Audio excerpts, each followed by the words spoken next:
அன்பார்ந்த நேயர்களுக்கு கோவை பாலவிஜயகுமாரனின் பணிவான வணக்கங்கள். என்ன நேயர்களே, ஆவலுடன் காத்திருப்பீர்கள் என்ன நடந்தது என்று தெரிந்து கொள்வதற்காக. வாருங்கள், வீடியோவுக்குள் செல்வோம்.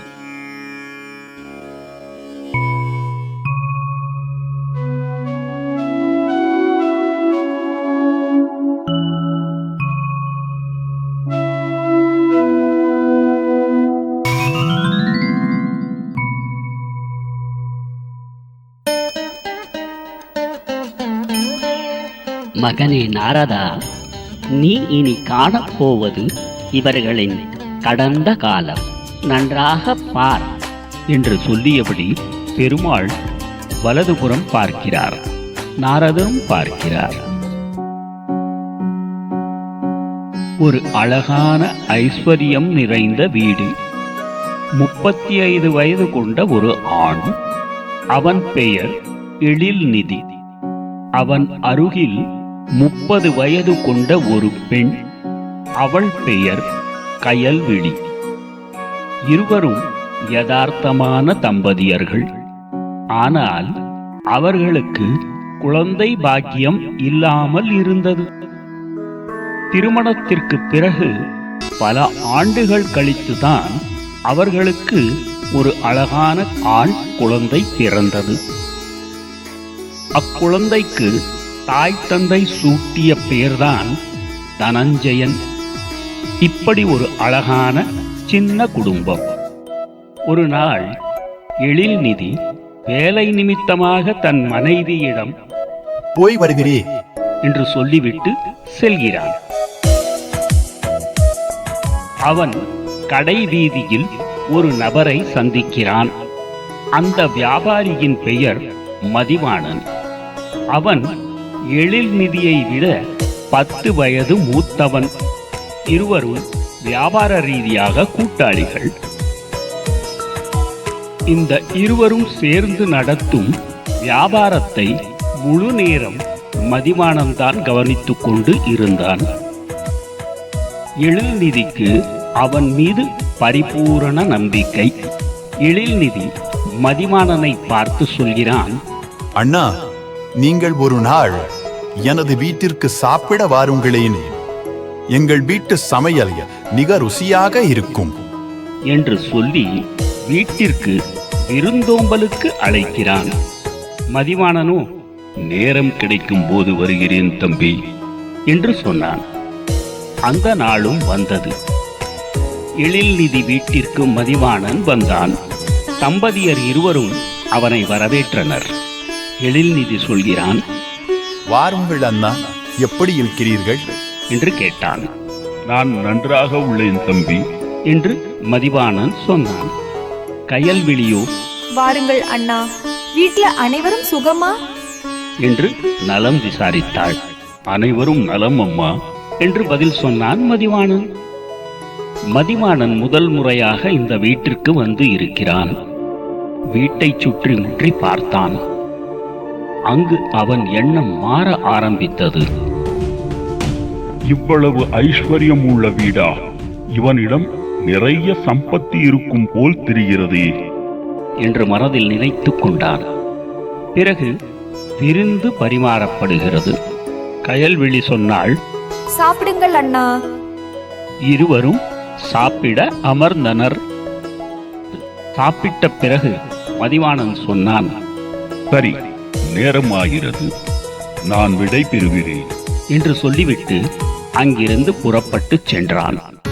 போகும் வழியில் அவன் மனதில் நினைத்தான், எழில்நிதி பெரிய பணக்காரனாக இருக்கிறானே, எப்படியாவது நாம் இதை அடைய வேண்டும் என்ற கெட்ட எண்ணம் பிறந்தது. அதற்கு அவன் ஒரு திட்டம் தீட்டினான். ஒரு நாள் எப்பொழுதும் போல் எழில்நிதி கடை வீதிக்கு வந்தான். மதிவாணன் எழில்நிதியிடம் சொன்னான், தம்பி, நம் வியாபாரம் நன்றாக போய்கொண்டுதான் இருக்கிறது. ஏன் இதை இன்னும் விரிவுபடுத்த கூடாது என்றான். எழில்நிதி கேட்டான், அண்ணா, எப்படி விரிவுபடுத்துவது? அதற்கு மதிவாணன் சொன்னான், தம்பி, நம்மிடம் இன்னும் 2000 பொற்காசுகள் இருந்தால் அக்கம் பக்கம் இருக்கும் வெளியூர்களுக்கு சென்று வியாபாரத்தை பெருக்கலாம். என் பங்கிற்கு நான் 1000 பொற்காசுகள் தருகிறேன், நீயும் உன் பங்கை கொடு என்ற யோசனையை முன்வைத்தான். யதார்த்தமான எழில்நிதி யோசித்தான். மதிவாணன் நண்பர்தானே, அவர் யோசனை சரியாகத்தான் இருக்கும் என நம்பி சரி, நான் ஏற்பாடு செய்கிறேன் என்று சொல்லிவிட்டு கிளம்பினான். வீட்டுக்கு வந்த எழில்நிதி கயல்விழியிடம் எதுவும் சொல்லவில்லை. அவன் தனக்கு சொந்தமான நிலம் மற்றும் வீட்டையும் அடகு வைத்து பணத்தை திரட்டி விடலாம், பிறகு வரும் லாபத்தை வைத்து திரும்ப வாங்கிவிடலாம் என்று முடிவு செய்தான். அவன் நினைத்தபடியே பணத்தை திரட்டி கொண்டு மறுநாள் கடை வீதிக்கு வந்து மதிவாணனிடம் தன் பங்கிற்கான 1000 பொற்காசுகளை கொடுத்தான். மதிவாணனும் அதை வாங்கி வைத்துக் கொண்டான். அவன் அருகில் ஒரு வாலிபன் நின்று கொண்டு இருந்தான். எழில்நிதி கேட்டான், யார் இந்த பையன் என்று. மதிவாணன் சொன்னான், இவன் என் மகன் பொன்னரசன். இன்று முதல் இவனும் எனக்கு உதவியாக இருப்பான் என்றான். அப்படியா? சரி என்றான் எழில்நிதி. பல நாட்கள் கழிந்தன. ஆனால் வியாபாரத்தில் இருந்து எந்த லாபமும் எழில்நிதியிடம் மதிவாணன் தரவில்லை. எழில்நிதி ஒரு நாள் மதிவாணனிடம், என்ன அண்ணா, வெளியூர் வியாபாரம் துவங்கி பல நாட்கள் ஆகிவிட்டது, நம் கணக்கை சற்று பார்க்கலாமா என்று கேட்டான். மதிவாணன் தலைமேல் கை வைத்தபடி, என்னவென்று சொல்வது தம்பி? வெளியூர்களில் இருக்கும் வியாபாரிகளுக்கு நம் பொருட்களை கடனாக கொடுத்தோம், அனைவரும் நம்மை ஏமாற்றி விட்டார்களே என்று பொய் சொல்கிறார். நம் வியாபாரம் நஷ்டத்தில் முடிந்து விட்டது, இனி நம்மிடம் எதுவும் இல்லை என்று சொல்லிவிட்டு அங்கிருந்து கிளம்பினான். எழில்நிதியின் தலைமேல் இடி விழுந்தது போல் இருந்தது. என்ன செய்வது என்று தெரியாமல் வீட்டை நோக்கி நடந்தான். மறுநாள் காலையில் அவன் படுக்கையில் இறந்து கிடந்தான். இதை பார்த்த கயல்விழி அதிர்ச்சி அடைந்தாள். என்ன நடந்தது என்று கூட அவளால் புரிந்து கொள்ள முடியவில்லை. பாவம் அவளை. இங்கு எழில்நிதியின் ஈமைச் சடங்கு நடக்கிறது. ஆனால் அங்கு மதிவாணன் இல்லத்திலோ 1000 பொற்காசுகளை ஏமாற்றி சம்பாதித்து விட்டோம் என்ற சந்தோஷத்தில் கொண்டாட்டம். மதிவாணனின் வெளியூர் வியாபாரம் பெருக ஆரம்பித்தது. கூடவே அவன் மகன் பொன்னரசனும் அவ்வப்போது தந்தையுடன் வெளியூர் சென்று வருவான். ஒரு நாள் மதிவாணன் தனியாக தனது மாட்டு வண்டியில் வியாபார நிமித்தமாக வெளியூர் சென்று கொண்டு இருந்தான். அன்று ஒரு வழிப்பறி கொள்ளையன் ஒரு பாறை மீது நின்று நோட்டமிட்டு கொண்டு இருந்தான். அவன் பெயர் கரிகாலன். கரிகாலன் கண்களுக்கு மதிவாணன் தென்படுகிறான். அவன் மதிவாணனை வழிமறித்தான். கரிகாலன் மிரட்டும் குரலில் சொன்னான், நெல் என்று. சற்றும் எதிர்பாராத மதிவாணன் பயந்து விட்டான்.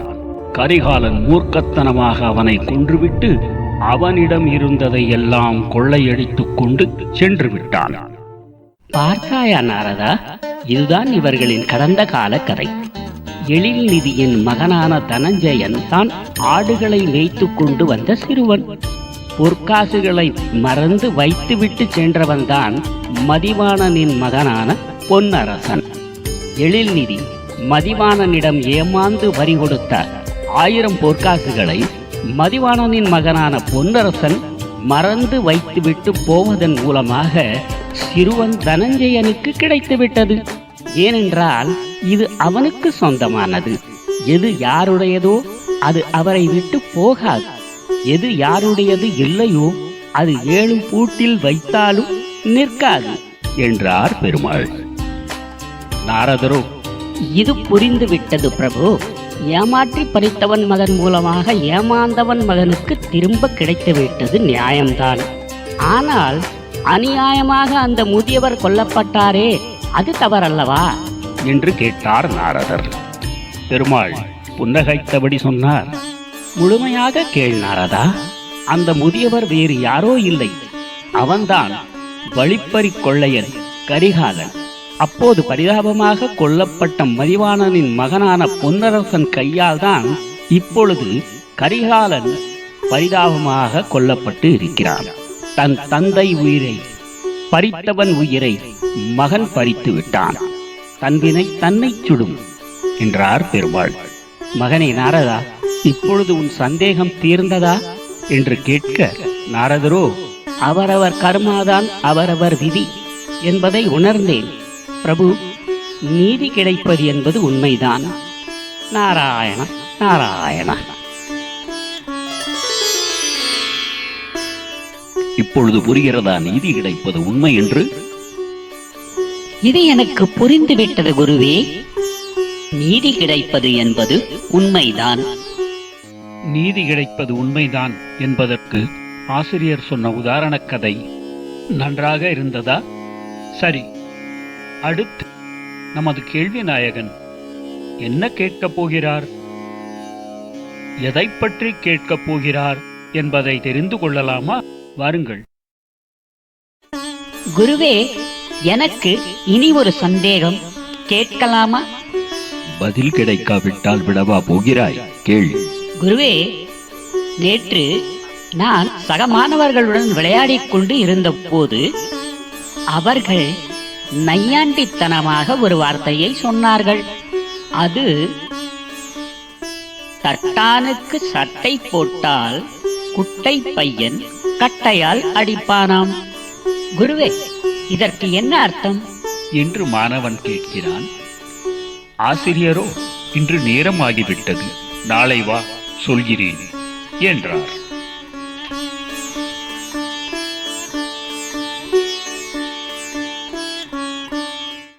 ஆஹா, என்ன இது? தட்டானுக்கு சட்டை போட்டால் குட்டை பையன் கட்டையால் அடிப்பான். நன்றாக இருக்கிறது கேள்வி. என்ன பதில் வரப்போகிறது? பொறுத்திருந்து பார்ப்போம். அடுத்த வீடியோ வரும் வரைக்கும் விடைபெறுவது உங்களது பால விஜயகுமரன். நன்றி, வணக்கம்.